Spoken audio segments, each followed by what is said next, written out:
Welcome to the Codecast podcast. Real-world insights for your daily medical coding and billing processes. And now, here's your host, Terry Fletcher. Hello, everyone, and welcome to the Codecast podcast today. My name is Terry Fletcher. So as you could probably tell from my voice, I'm a little under the weather. So I'm going to make it an actual quick one today. I haven't been sick in about 3 or 4 years, so this is really tough for me. But let me see if I can get through this one. But it is going to be very quick. And I'm just going to talk about one of the data points questions that I get all the time. And the question is, can a provider get credit for both ordering and the interpretation under the data points? And the reason I say the interpretation is that that's different than when you're talking about the test as far as the results. So when you order a test, it is assumed that you're going to give the patient that result. And so that means that paper result or that wet read, meaning you were just given the result, or whatever you pull up on your EMR, that kind of thing.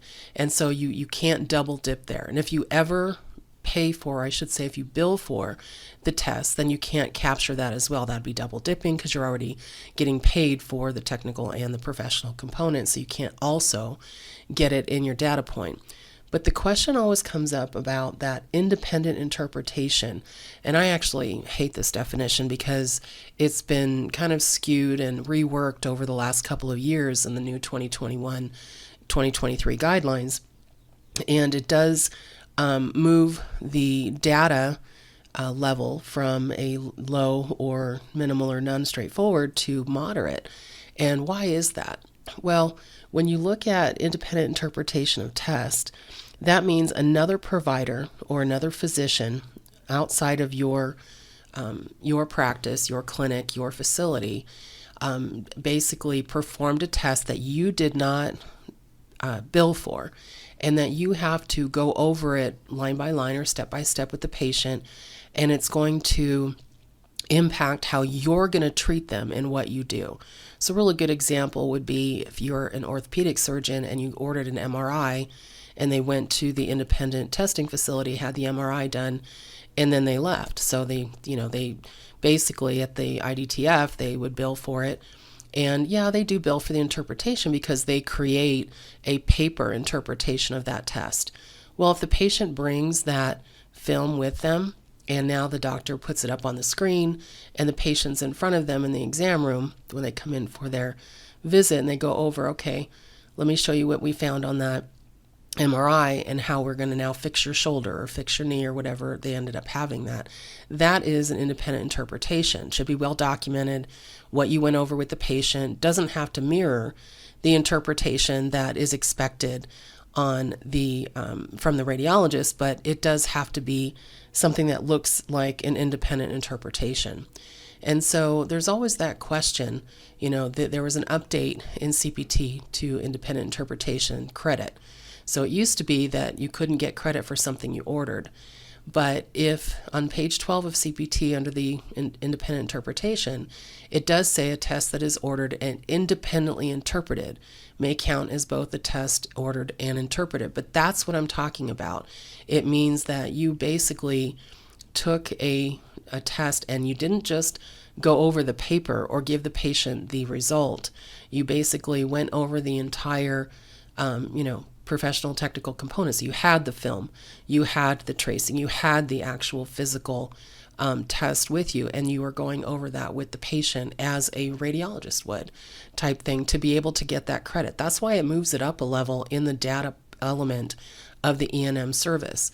Now, taking that a step further from what I was saying before with the ordering of a test, in page 8 of CPT, the second bullet down under guidelines for selecting a level of service based on medical decision making, it talks about ordering a test is included in the category of test result, and the review of the test result is part of the encounter and not the subsequent encounter.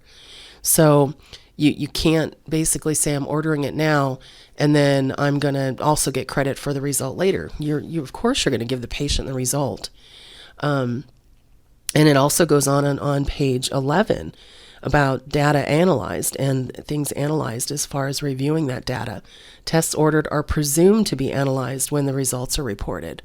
So, when they are ordered during the encounter, they are counted in that encounter. That's verbatim out of the CPT book, out of AMA guidelines. Now, if you order them outside of that office visit, then that may be counted in the encounter where you give the result. Because somebody had asked me, well, how do we ever get the result if we're always the one ordering it? And again, it's not services that you are charging separately for, because that is something that's part of it as well. It says, by the way, and it's at the end, any service for which the professional component is separately reported by the physician or other qualified healthcare professional reporting the E&M services is not counted in a data element ordered, reviewed, analyzed, or independently interpreted for the purposes of determining the level of service. So they're saying you can't double dip. But they are very clear in the AMA guidelines that, during the encounter, if you order it, they know you're going to give a result. But the difference between giving a result and independent interpretation is, first of all, the independent interpretation is on a test that you may have ordered, but you did not perform, you did not bill for, and now the patient has to bring that in because your expertise is needed to sit down and go over with the patient that test on how your treatment is going to impact them and how that test is going to impact them and what you're going to do with them moving forward. So that's about all you're going to get from my voice today. I have to go basically get some tissues and take some cough drops, but that's it for me today this week, guys. So I hope you have a great rest of your week. Make it a great day. Try not to get sick. Stay healthy. I'm going to go take some airborne now. And thank you for listening to the Codecast podcast. For more information on medical coding, billing, auditing, and compliance, including how to hire Terry, follow Terry on Twitter at TerryCoder1 or visit her website at www.terryfletcher.net. Podcast producer Joe Kuzma. Music producer Dassassin Music.